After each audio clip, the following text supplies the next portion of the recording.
其實而家你諗緊啲咩咧？我發覺原來我同阿細莊好似太遲啦，即係好似遲咗少少啦。但係我好明白佢，因為我同佢有少少想喊添。開始有啲 lost 咗，但係你好成熟，好包容，好了解我，好感恩識咗你，因為我覺得我更加了解咗自己多啲。我同佢都係有啲工作狂，我有時我又好驚，好似即係太主動會嚇親佢。我成世人我未試過咁主動，我第一次咁主動。其實我經歷咗幾個階段嘅，好主動啦，然後好似俾佢 friend 鬆啦，然後唔知佢諗乜，覺得佢其實佢唔係好 enjoy 或者好 into 呢個 game 啦，然後佢好忙啦，然後佢冇時間理我啦，咁所以呢個就係我最大嘅問題，而我又唔知點解，我又真係明佢呢個問題就係因為佢依家係搏殺期咯，即係佢有好多嘢都要，佢好想做，或者係但係即係我同佢可能都係大家都係目前啦。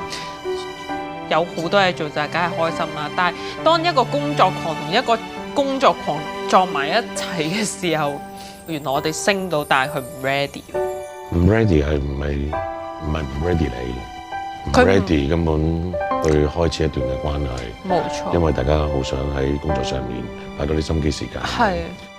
Matthew 咧 ？Matthew 其實。即係我覺得佢係幾好，所有嘢都係幾好，然之後好似幾夾，但係我有時同佢溝通，我覺得我好似同緊一個 AI 溝通。點解咁講咧？佢好唔人性啊！即係可能我同佢去講緊一啲心事或者係講緊一啲嘢嘅時候咧，佢會重複我嘅答案啦，或者重複我嘅問題啦，佢個樣係即係同一個樣咯。所以其實我係唔係好捉摸到佢，或者係我覺得我好似唔係同佢溝通緊，好似得我自己講，同埋你係咪 feel 唔到佢共情你啊？feel 唔到喎，我 feel 唔到，所以我同佢，我覺得佢好似同我好似幾夾。大家觀眾覺得哇，你同 Matthew 真係幾夾喎，但係冇火花咯，唔知點解。所以暫時我呢個階段就係我揀唔到，我揀唔落手，係因為我真係我唔得，我唔能夠同一個唔了解嘅人一齊。一個對的人，錯嘅時間，同埋一個錯的人，對嘅時間。我冇諗過呢兩個人對我嚟講係咁 drama。真係好似拍劇咁樣，我冇諗過現實生活中或者係我呢個真人 show 係會遇到一個咁極端嘅兩邊咯。我知道你真係一個筍盤，但係我覺得唔可以對你咁公平，因為我知道我個心喺第二個度。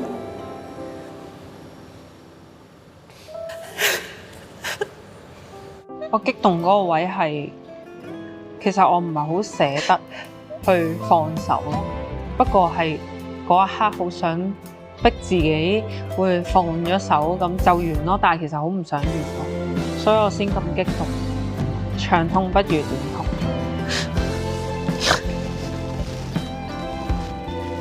所以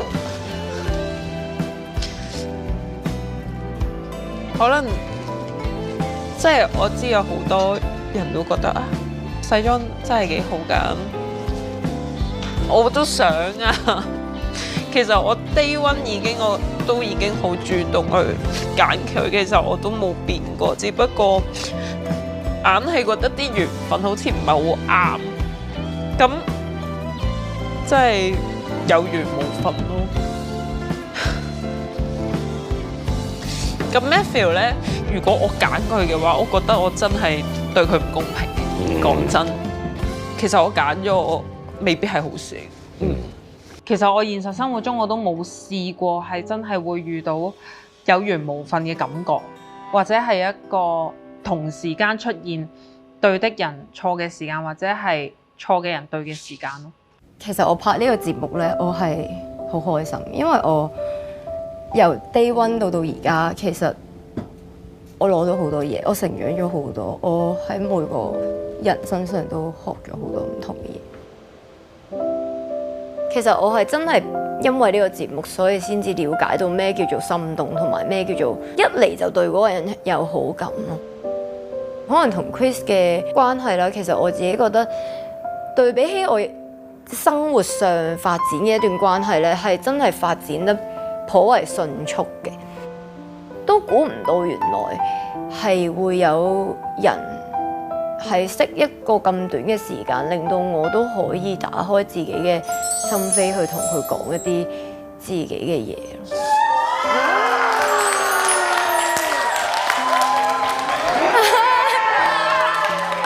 好想多謝幕後嘅製作團隊嘅，呢一個團隊咧就俾咗好大嘅安全感我，令到我真係好似喺一個好舒服嘅環境入面去做自己。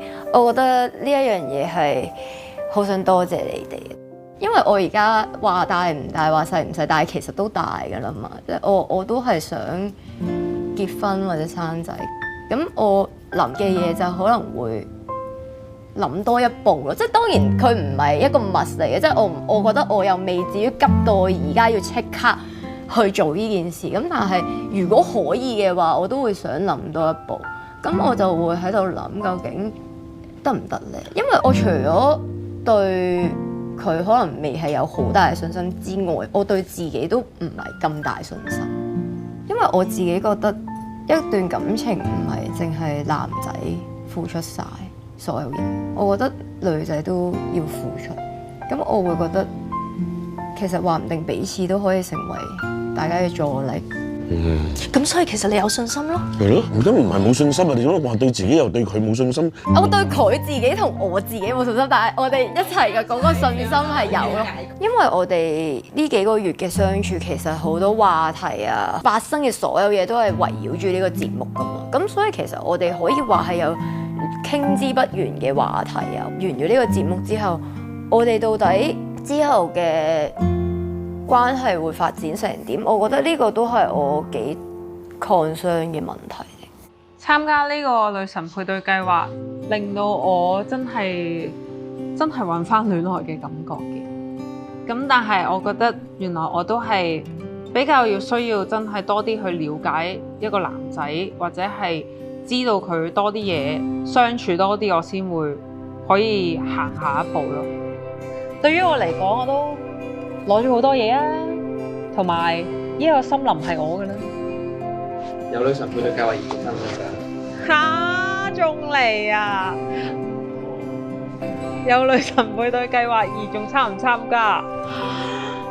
唉，好攰啊！好攰啊！真係。即係讀書，以前讀書所有嘢都有得學㗎嘛，咁但係愛情呢樣嘢就真係從來冇人可以教到你咯。咁但係覺得呢個節目就好似真係上咗一堂愛情嘅課堂一樣咯，即係好似有人教你其實戀愛係啲咩一回事呢？其實點樣同人相處，自己點樣了解自己，先至可以有一個好嘅建立到一個好嘅關係呢？我覺得好似係上咗一堂大型嘅戀愛課堂咁樣。最後就都好想同咁多位女神講啦，我喺各位嘅身上咧都學到好多唔同嘅嘢，我喺你哋每個人身上都見到你哋發光嘅地方。非常感謝觀眾朋友們一直對呢個節目嘅支持啦，亦都好多謝大家，即係對每一對嘅 CP 都會祝福，同埋會希望我哋幸福，呢一樣嘢係好緊要嘅。我覺得女神配對計劃係可以令到自己更加了解自己啦，成長咗好多。第一次喺鏡頭面前咁赤裸咯，然後估唔到男仔都會識到朋友，識到 Kenny。識到 T Max，我覺得係一個好深刻、好難忘嘅一個體驗咯，收穫都好豐富。